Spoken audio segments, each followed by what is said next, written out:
Hello everyone, welcome back to my channel. कैसे हैं आप सभी? उम्मीद कर रही हूँ आप सभी बहुत अच्छे होंगे, सेहतमंद होंगे, खुशहाल होंगे और अपना अच्छी तरह से ध्यान रख रहे होंगे। हम सब भी मज़े में हैं। व्लॉग बहुत दिन के बाद आ रहा है। आप में से बहुत लोग थोड़े से परेशान भी हो रहे थे कि सब ठीक है ना, हेल्थ वेल्थ ठीक है। तो मैं आप लोगों से सॉरी बोलना चाहूँगी, क्योंकि क्या हुआ ये मैं आपको आगे वीडियो में बताने ही वाली हूँ।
पिछले कई दिनों से व्लॉग तो आए ही नहीं, व्लॉग तो मैं बना ही नहीं पाई। बट घर का काम भी बहुत अच्छी तरीके से मैं नहीं कर पाई, तो सारी ही चीज़ें बस अस्त व्यस्त तरीके से पड़ी हुई थी। जैसा मैं आपको बता रही थी ना पिछले व्लॉग में कि मम्मी सब्जियां लेकर आई थी, तो ये वही गाजर रखी हुई हैं और 3-4-5 दिन हो गए थे इनको भी पड़े हुए। तो आज मैंने फिर फ्रिज क्लीन किया था सुबह में। उसके बाद फिर जो भी निकला मुझे लगा कि ये सारा कुछ इस्तेमाल करके मैं अभी इसका लंच वंच कर लेती हूँ। सानवी खुशी मुझे हेल्प कर रही हैं थोड़ी बहुत, और इसके बाद फिर ये बस 4 ही गाजर थी। पहले मैं इसकी सब्ज़ी वगैरह बनाने का सोच रही थी, फिर मैंने सोचा कि कितनी सब्जियां हो जाएंगी और फिर खाई नहीं जाती, या फिर ये होता है कि मुझे ही वो 2-2 4-4 दिन तक खानी पड़ती हैं, क्योंकि ये सब लोग पहली दफ़ा जब मैंने बनाई तो थोड़ी बहुत जितना मन किया खा लिया, उसके बाद फिर दूसरी बार नहीं खाते, क्योंकि थोड़ा पसंद की सब्ज़ी होती है तो वो तो बचती ही नहीं है। ऑनेस्टली बता रही हूँ मैं आपको, जो बच गई यानी वो कम पसंद की गई है और फिर वो अगले दिन ये लोग नहीं खाएंगे क्योंकि पसंद कम है, तो फिर वो मुझे ही 2-3 टाइम खानी पड़ती है। तो फिर मैं सोचा सब्ज़ी नहीं करूँगी, कुछ ऐसा जो सभी खा लें प्यार से वो बना देती हूँ। तो मैं हलवा बना रही हूँ और हलवे के लिए मैंने जो गाजरें हैं वो ग्रेट कर ली, और ग्रेट मैंने आज देखो कैसे बेवकूफ़ी कर दी। वही कह रही हूँ ना, दिल दिमाग कहीं और ही चल रहा है मेरा। इसके जो ट्रंक वाली साइड होती है ना, मोटी वाली साइड, वो नीचे रखनी चाहिए, वो पहले ग्रेट हो जाए तो ऊपर जो पतली पतली बच जाती है उसको आप चाहे हाथ से ग्रेट कर लें, चाहे चाकू से काट लें, चाहे खा लें, तो वो तीनों तरह से काम आ जाती है। लेकिन मैंने पतली वाली साइड नीचे रख कर के ग्रेट कर दिया, तो बाद में वो जो साइड मोटी वाली होती है ना, उसे तो खाया नहीं जा सकता, वो अच्छी नहीं लगती है ज़्यादा खाने में। उसे ग्रेट करने में भी ज़्यादा एफर्ट लगता है और उसे चाकू से भी नहीं काट सकते, क्योंकि वो थोड़ी सी मतलब क्या बोलूँ मैं, थोड़ी सी वो होती है, टाइट होती है, उसे गलने में टाइम लगता है, तो इसलिए ग्रेट ही करनी पड़ती है। बहरहाल मैंने गाजर वाजर ग्रेट कर ली है। थोड़ी मेथी पड़ी हुई थी, आधी सी ख़राब हो गई थी, तो जितनी निकली वो मैंने निकाल ली है। ब्रोकली पड़ी हुई थी, वो भी हल्का हल्का येलोपन अब उसमें आने लगा था, तो मैंने सोचा सारी चीज़ें इस्तेमाल कर लेती हूँ वरना फिर ख़राब ही हो जाएंगी। तो मैंने ये सब धो लिया है। ब्रोकली और मेथी का पराठा बनाने वाली हूँ मैं। आपने कभी नहीं ट्राई किया तो ज़रूर ट्राई करना, ये बहुत टेस्टी बनता है। पहले मैं सोच रही थी गाजर और मेथी की सब्ज़ी बना लेती हूँ, ब्रोकली का पराठा कर लेती हूँ, लेकिन फिर वो ना कॉम्बिनेशन सेट नहीं हो रहा था। फिर वही होता कि नहीं खाते गाजर मेथी की सब्ज़ी सब लोग, तो फिर मैंने ये किया और सब कुछ यूज़ भी हो गया। ब्रोकली और मेथी का पराठा बनाने के लिए ब्रोकली को, मेथी को आपको बिल्कुल बारीक करना है। तो मेथी आप चॉप कर सकते हो, ब्रोकली को कद्दूकस कर सकते हो। मैंने ये फूड प्रोसेसर में घुमा लिया है सारी चीज़ें।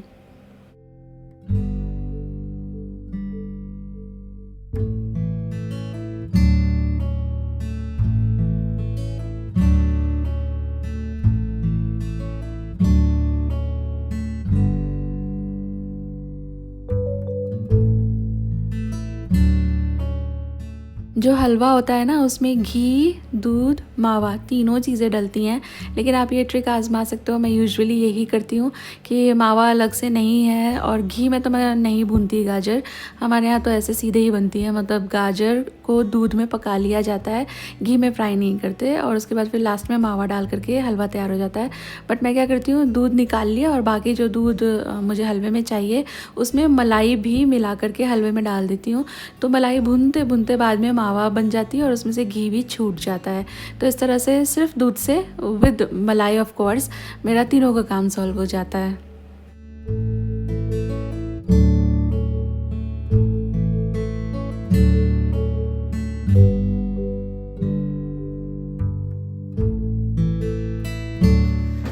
ये ब्रोकली और मेथी जो है ये मैंने एक साथ में कर लिया था, बट मैं भूल गई थी, तो साथ ही कर लेना चाहिए था मुझे। ये है प्याज, अदरक, हरी मिर्ची, धनिया नहीं डाल रही क्योंकि ऑलरेडी इतना सारा ग्रीन तो है, आपकी चॉइस है आपको डालना हो तो ये इसमें मिला करके अब आप इसको है ना पराठे के अंदर भरने वाली स्टफिंग की तरह भी यूज़ कर सकते हो, इसमें ही मसाला करके, जैसे आलू की स्टफिंग बनाते हैं ना, या चाहे तो इसमें आटा नीड कर लीजिए, सिर्फ गेहूं का आटा या मिस्सी रोटी की तरह आटा, हर तरह से आप इसे यूज़ कर सकते हो। It's a very versatile filling. तो इसमें है ना गेहूं का आटा विद थोड़ा सा सत्तू या थोड़ा सा बेसन मिला करके कर लेना, तो ये और भी ज़्यादा टेस्टी लगता है।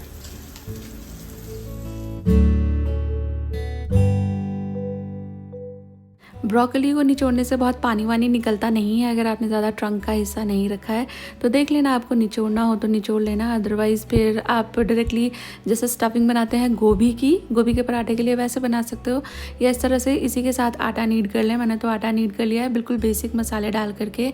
आप स्टफिंग बना रहे हो तो उसमें हल्दी की ज़रूरत नहीं होती, पर आटा नीड कर रहे हो तो थोड़ी सी हल्दी मिला लेना, और उसके बाद फिर इसके मैं ट्रायंगल पराठे बना लूँगी। तो ये पराठे मैं सच्ची बता रही हूँ आपको, आप एक बार बनाकर देखना। यूजुअली हम लोग ब्रोकली ज़रा कम ही खाते हैं क्योंकि ब्रोकली इंडियन हाउस होल्ड में उतनी यूज़ नहीं होती, पर अभी मार्केट में अच्छी आ रही होती है तो मन कर जाता है कि ख़रीद के लेकर आएँ। तो आप इसका पराठा ट्राई करना, सबसे ज़्यादा टेस्टी ये बनता है ब्रोकली की। अदर कोई भी जो होती है ना वेरिएशन, जैसे इसकी सब्ज़ी वब्ज़ी मुझे उतनी नहीं पसंद आती, पर इसका पराठा टेस्टी होता है। ये काफ़ी ज़्यादा सॉफ्ट भी रहता है एंड डिलीशियस बनता है। तो मैंने इसके ट्रायंगल से पराठे बना लिए हैं।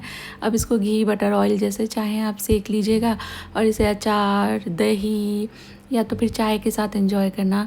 ये बाहर से क्रिस्पी बनते हैं लेकिन काफ़ी ज़्यादा सॉफ्ट बनते हैं।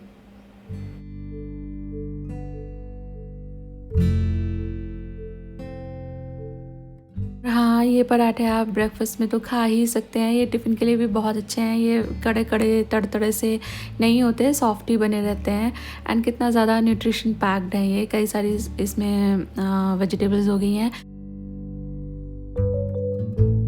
और ये गाजर का हलवा भी बस मेरा रेडी होने आया, एकदम सिंपल सा, नट्स वट्स नहीं मिलाया मैंने आज इसमें, क्योंकि थोड़ा सा ही था तो इसमें क्या ज़्यादा एफ़र्ट लेना, पर बनाया अच्छा करके है। बिना नट्स के भी अच्छा लगता है। मैंने बहुत लोग ऐसे देखे हैं जिन्हें गाजर के हलवे में कोई भी नट्स नहीं पसंद आते। इनफैक्ट सूजी के हलवे में भी बहुत लोग काजू बादाम किशमिश वगैरह नहीं पसंद करते। और ये पराठा देखो, आपको मालूम है मैंने जब गाजर ग्रेट करी थी ना, तो उसके बाद मैंने जो बोल था वो रिंस नहीं करा था, तो इसमें थोड़ी सी गाजर भी है। उसके बाद फिर बस किचन साफ़ कर ली है। Hello everyone, good evening. और 4-5 दिनों के बाद मैं आपसे मिल रही हूँ। सबसे पहले तो सॉरी, बिना बताए आपको मैंने कई दिन वीडियो नहीं डाली, क्योंकि आप में से जो लोग वेट करते हैं वो थोड़ा सा वरिड हो रहे थे।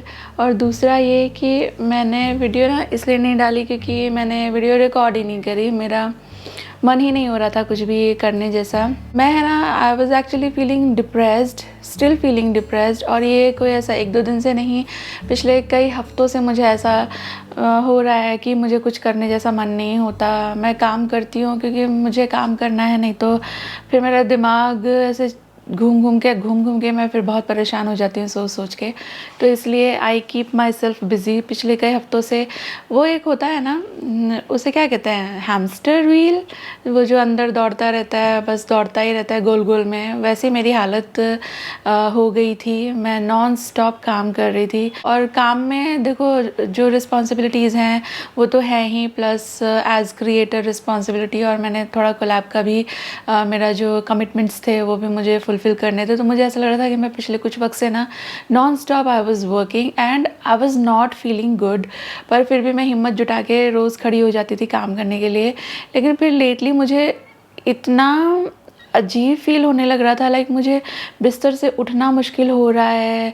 मैं आपको क्या बताऊँ, मतलब मैं और सौरभ बात कर रहे हैं और वो थोड़ा-सा मुझ पे थोड़ा सा ज़ोर से कुछ बोल दे तो मेरा तो जैसे नल खुल गया, मतलब आँसू रुकने का नाम ही नहीं ले रहा है। एंड ही इज़ लाइक कि what is happening to you. और ऐसा कुछ होता है ना तो सबसे पहले मेरा मन करता है कि मेरे को वीडियो नहीं बनानी, मेरे को यूट्यूब छोड़ देना है, मेरे को ये भी छोड़ देना है। मैं पिछले दिनों है ना, जब एंड हो रहा था दिसंबर, तो उस वक्त मेरे हस्बैंड को 6 छुट्टियां थी। उन्होंने उनकी मतलब बची हुई थी, उन्होंने ली थी और फिर कुछ दिन छुट्टियों के जो होते हैं सैटरडे संडे वगैरह करके, और 1 को भी शायद छुट्टी थी उनकी। तो ही वाज लाइक कि चलो कहीं घूमने चलते हैं। लेकिन काम इतना था, अचानक से इतना पता नहीं। और बच्चे लोग भी उनको संडे भी अभी ऑफ नहीं देते, स्पेशली सानवी को। तो हम लोग कहीं जा भी नहीं पाए। ही वॉज प्रॉब्ली नोटिसिंग कि थिंग्स आर नॉट ओके, एक ब्रेक चाहिए। और मैं लेकिन छोड़ नहीं सकती क्योंकि यही मेरा करियर है, यही मेरा जॉब है। और यूट्यूब करना is one, it's my career. आप परेशान होते हैं, you are not feeling well, तो you take a break, you don't resign, बस वही सीन है। तो और दूसरा ये मेरी थोड़ा सा मेंटल भी और फाइनेंशियल भी ज़रूरत भी है। और जैसे मैं आपको बता रही थी, पिछले कुछ वक्त से चीज़ें ऐसी चल रही हैं, ऐसी हो गया है कि मेरे लिए थोड़ा सा ओवरवेलमिंग हो गया है हर एस्पेक्ट पे, चाहे वो बच्चों से रिलेटेड हो, चाहे सौरभ से रिलेटेड हो, मम्मी पापा, शिवांशी की थेरेपी, डाइंग फैक्ट्री, बहुत सारी चीज़ें ऐसी हो गई हैं कि आप स्ट्रॉन्ग बनते बनते भी ना थक जाते हो। I am trying my best strong रहने का, लेकिन मैं ना थक गई थी, सच बता रही हूँ। तो फिर मैंने सोचा कि अब मैं थोड़े दिन कुछ भी नहीं करूँगी। मेरी बैटरी एकदम डाउन हो गई थी। आई थॉट कि थोड़ा दिन इसको रिचार्ज करते हैं, उसके बाद मैं वापस आऊँगी। तो मैंने थोड़े दिन ब्रेक लिया, खाना वाना भी ऐसा रूटीन ये वो नहीं किया। जब हुआ मुझसे मैंने किया, जब मुझसे नहीं हुआ मैंने नहीं किया। बट किसी ने भी मुझे कुछ नहीं कहा। And thanks to Swiggy and Zomato, बहुत कुछ चीज़ें अभी इन चीज़ों की वजह से भी ईजी हो जाती हैं। But Saurabh is very understanding that ways. मतलब if I am not feeling well तो he does not push me कि ऐसा करो वैसा करो, ये मत करो वो मत करो। ही अंडरस्टैंड्स कि शी नीड्स टाइम और probably she is going through something. I am feeling very depressed from last many a weeks, लेकिन I am working on myself. मैं धीरे धीरे इससे बाहर आ जाऊँगी। फ़िलहाल तो I am not feeling like myself. 2024 has been harshest and I wish कि ऐसा साल दोबारा ना आए। 2025 लग गया है एंड आई विश कि आप सबके लिए, मेरे लिए, हमारे लिए, मेरे फैमिली के लिए, सबके लिए ये साल अच्छा रहे, वापस से चीज़ें थोड़ी सी ट्रैक पर आएँ। मेरे हस्बैंड बोलते हैं कि तू है ना आइसबर्ग है, टिप ऑफ द आइसबर्ग। ऊपर जितना दिखता है ना उससे कहीं ज़्यादा अंदर है। हाउ मच यू शो उससे कहीं ज़्यादा अंदर you feel. And he is right. मैं काम करती रहती हूँ, कभी कभी थिक स्किन करके बहुत सारी चीज़ें सुन के भी अनसुनी कर देती हूँ, लेकिन नहीं रहा जाता। बहुत बार ऐसा होता है कि आप स्ट्रॉन्ग नहीं बन सकते हो, लेकिन पता है स्ट्रॉन्ग बनते बनते भी इंसान है ना थक जाता है। मैंने लेटली एक कमेंट पढ़ा, शी सेड कि मम्मी पापा के बिना इतनी खुश कैसे रह लेती हो तुम। तो क्या ये मेरी चॉइस है? मेरे पास कोई ऑप्शन है? मम्मी पापा के बिना मुझे कैसा लगता है ये सिर्फ मैं जान सकती हूँ, कोई नहीं समझ सकता। मुझे लाइफ ने कभी ये अपॉर्चुनिटी नहीं दी कि मैं कहीं भी फंस गई हूँ तो तुरंत अपनी मम्मी को कॉल करके पूछूँ कि मम्मी ये कैसे होगा, या कोई दीदी हो, दीदी ये कैसे होगा, भाभी ये कैसे होगा। मेरे पास कोई भी नहीं था। लोग मुझे बोलते थे कि ये तो गूगल देखकर बच्चे पालेगी। ये लिटरली मैंने गूगल देखकर ही बच्चे पाले हैं, गूगल देखकर ही बहुत सारी चीज़ें सीखी हैं। I thought taking a break would help me, it did help. लेकिन फिर यही है कि कहीं मेरी आदत ही ना छूट जाए काम करने की, फिर वापस से लाइफ वैसी ही हो जाएगी। ओवर थिंकिंग वाले जोन में मैं चली जाऊँगी। मुझे वो नहीं चाहिए अपने साथ, मैं वो दोबारा नहीं कर सकती। इसलिए I'll keep working, थोड़ा ही सही पर I'll keep working। ये मेरा करियर भी है और इसी से मैं अपना जो दिमाग है ना उन सब चीज़ों से थोड़ा डाइवर्ट कर पाती हूँ जब तक मैं थोड़ा सा बिज़ी हूँ। वरना अगर मैं खाली बैठ जाऊँ ना तो फिर 1000 तरीके के थॉट्स मेरे दिमाग में कौंधने लगते हैं। लोग बोलते हैं कि पीछा छोड़ो आगे बढ़ो, इसके बारे में सोच के क्या होगा, पर नहीं होता है यार। हर चीज़ आप भुला नहीं सकते। कुछ चीज़ें हाँ भुलाना आसान होता है, पर मुझे नहीं लगता कि आप हर चीज़ को बस ये हो गया ठीक है भुला दो आगे बढ़ जाओ। नहीं भुला सकते।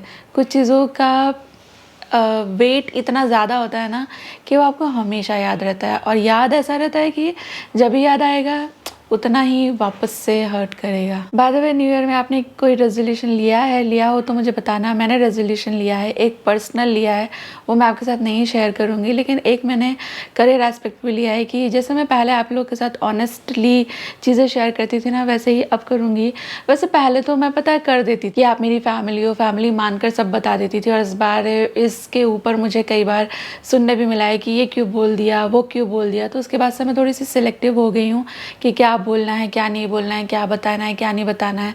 लेकिन क्योंकि मेरा एक ब्लॉग चैनल है, ऐसा तो नहीं है कि मैं कोई ब्यूटी या टेक वीडियो बना रही हूँ जो एक तरफ बैठ करके बस आपको पता ही ना चले कि बाकी और क्या चल रहा है घर में, और वहाँ बैठ करके मैंने जो शो किया, जो बताया उतने से हो जाए। इट्स अ व्लॉग, और चाहे मैं कितना ही कम दिखाऊं पर फिर भी आप लोगों को थोड़ा थोड़ा आइडिया हर चीज़ का लग जाता है। तो मैं, है ना, मेरी एक पॉलिसी है कि अगर मैंने बोलना है तो मैंने सच बोलना है। मैं ऑनेस्टली बोल रही हूँ आपसे, मैं रियल लाइफ में भी ऐसे ही हूँ। अगर कोई मुझे पूछेगा तो फिर मेरे मुंह से सच ही निकलता है, नहीं अदरवाइज़ फिर अगर मुझे नहीं बताना तो I choose to remain silent. पर झूठ बोलना मुझसे नहीं होता, वो कोई भी पकड़ सकता है कि अरे दिस इज़ नॉट सच, तो मैं उस लूप में फंसती ही नहीं हूँ। इसलिए ये मेरी पॉलिसी है सिंस चाइल्डहुड। जैसे बचपन में ऐसा होता था ना कि होमवर्क क्यों नहीं किया, मैडम पेट में दर्द हो रहा था, तो जैसे दूसरे बच्चे करते थे ऐसे मैं भी कभी कभी बहाने बना देती थी उल्टे पुल्टे, लेकिन बड़ी आसानी से मैं पकड़ी जाती थी। पता नहीं दूसरे बच्चे क्यों नहीं पकड़े जाते थे। तो सिंस वेरी चाइल्डहुड मैंने ये मान लिया कि जो बात करनी है सच ही बात करनी है। अगर नहीं बताने जैसा है तो फिर I will not tell at all, but I will not lie, ये मेरा पॉलिसी है। तो मैंने अभी चैनल में भी यही कर दिया था कि मैं आपके साथ फिर चीज़ें है ना, मैंने शेयर करना कम ही कर दिया था, क्योंकि आई वॉज नॉट कंफर्टेबल कि ये पता नहीं किस तरह से आप लोग परसीव करोगे। लेकिन अगेन इस साल से मैंने अपने आप से भी प्रॉमिस किया है कि मैं आप लोग को सच ही बताऊँगी।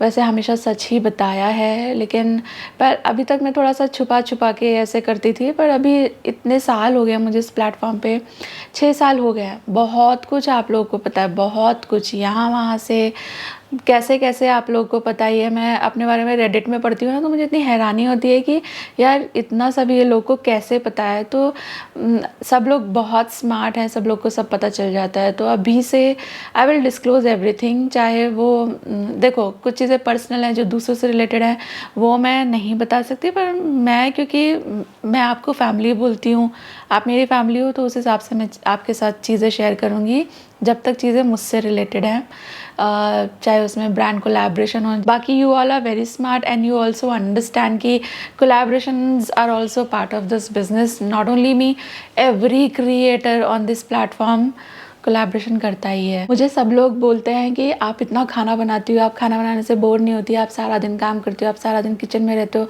बड़े सारे कमेंट आते हैं मुझे इस तरह के, लेकिन मैं आपको सच्ची बताऊं, मेरा खाना बनाने का भी मन नहीं कर रहा है, मेरा कुछ भी करने का मन नहीं कर रहा है, मतलब कुछ करने जैसा मन ही नहीं हो रहा है। But I know it's temporary, और अगर टेम्परेरी नहीं भी है तो I would have to fight with this, क्योंकि मैं इस फेज़ में एक बार रह चुकी हूँ and I know how painful, sad and hopeless this is. मेरे को इस जोन में पड़े ही नहीं रहना है।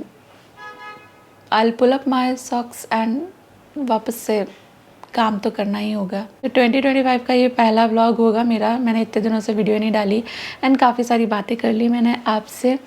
चलो इस वीडियो को मैं यहाँ पर एंड कर लेती हूँ, पता नहीं कितनी लंबी हो गई है।